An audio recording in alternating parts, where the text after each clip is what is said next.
Hi, my name's Danny Kalman, student of Wealth, and what I want to talk to you about today is the law of attraction. I mean, it's something that I use myself, and in doing a lot of research for my ebook, Get Rich or Get Rich Trying, I spoke to a lot of successful men and women, a lot of millionaires, a lot of entrepreneurs, and they all seem to be using these principles. The only thing I don't like about today is, it's sold everywhere as a get-rich-quick scheme, sort of apply these principles to your life, think happy thoughts and you're going to be a millionaire tomorrow. Where no, it's not exactly like that. They're all derived basically from 7 metaphysical laws of the universe. So today I want to tell you a bit about those, just so you can use it, to help you gain success in the future, and I hope I help. There are basically 7 metaphysical laws to the workings of the universe, and every last one of these are to do with balance, to keep everything in check. And these aren't principles, they aren't values, they're laws. Just as I know if I throw this pen up, it's going to come down and land in my hand.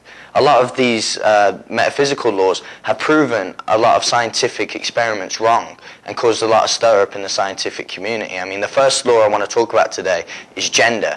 And you may think, well, yeah, duh, we all know what gender is. But there's two parts of gender. There's physical and there's metaphysical. On one hand, there's physical, which is where we look different, we talk different. But then on the metaphysical, there's the actual being, there's the attraction, and there's the how we act different, and how our values and principles are all slightly different.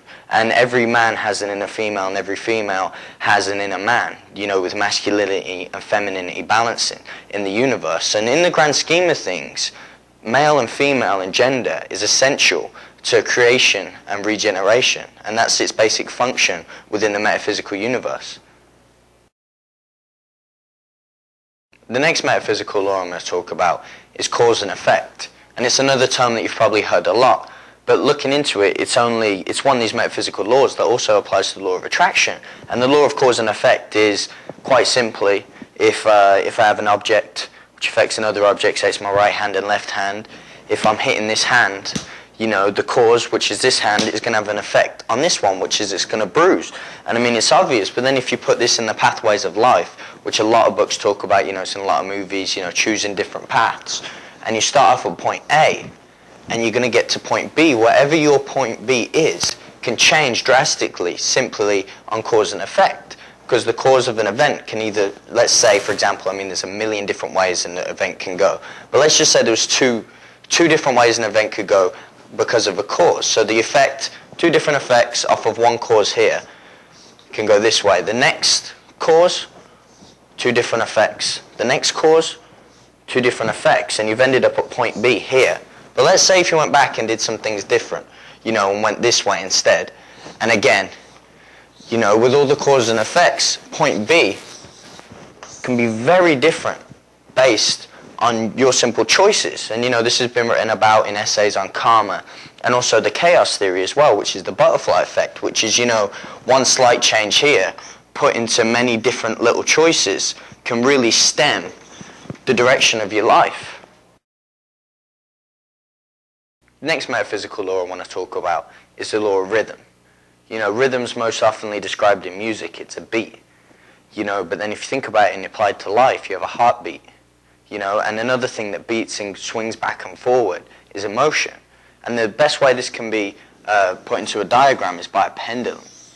And if you have a pendulum, and either side you wrote happy, and this is really put into the most basic form of human emotion. You have happy days and you have sad days, and everybody has a bad day and everybody has a good day, and it's always balancing itself out. So if at one point you're here being that happy, then there's got to be a day where you're here.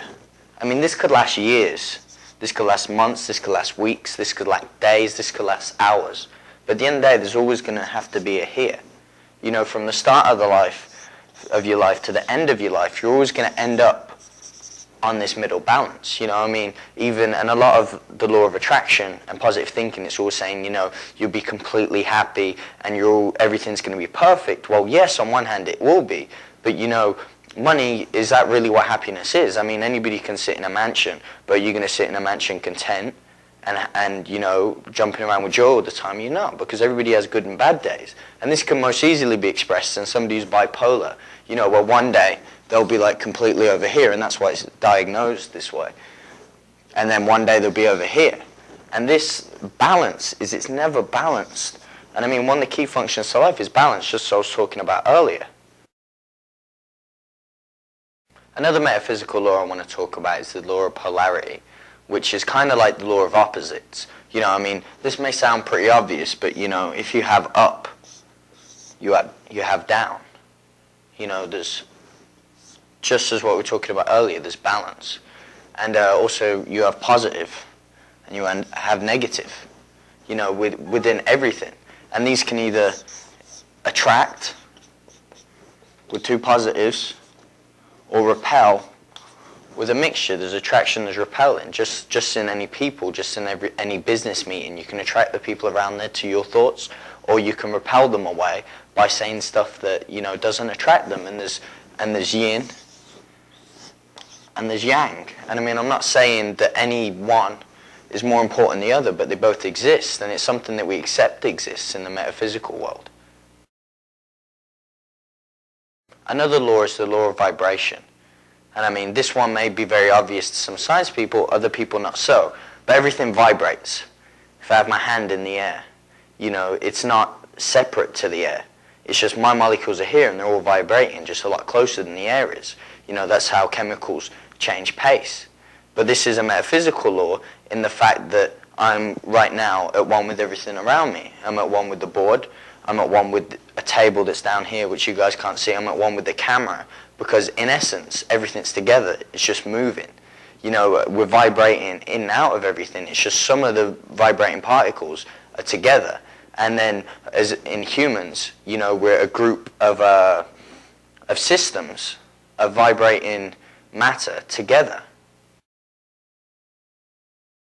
Next is the law of correspondence, which basically says that we can predict what's not yet seen by what we can see with our eyes right now.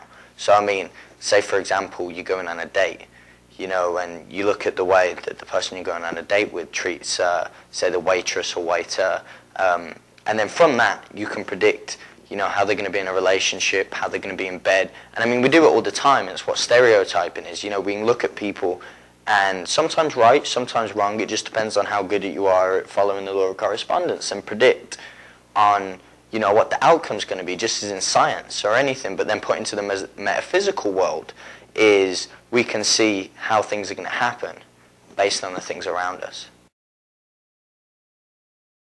Right, the last law I'd like to talk to you about today is the law of mentalism. And the law of mentalism is the closest thing that we can call, you know, the law of attraction or the secret. And it's a very hard concept, this whole thoughts become things, to grasp. But the easiest way I find to explain it is, for example, say I'm thinking of a circle right now, and you don't see a circle, but then all of a sudden, now you see a circle. And the only reason you do is because I have a means to do it, which is this pen. But if I didn't have a pen, you'd never see what I was thinking. So, and now there's so many mediums, you know, there's art, there's writing, there's movies, there's books. There's so many ways in which we can express ourselves as people, but really all it is our thoughts becoming things. And a lot of things we've talked about today within keeping everything in balance within the metaphysical world helps us to do these thoughts and things. And yes, we may not have the, you know, the perfect life, but we can definitely work towards it and look towards using, you know, positive thinking, cause and effect, gender, finding the perfect soulmate, as we like to call it today's for us. You know, it can really help us to achieve this happy life that everybody out there and myself are looking for.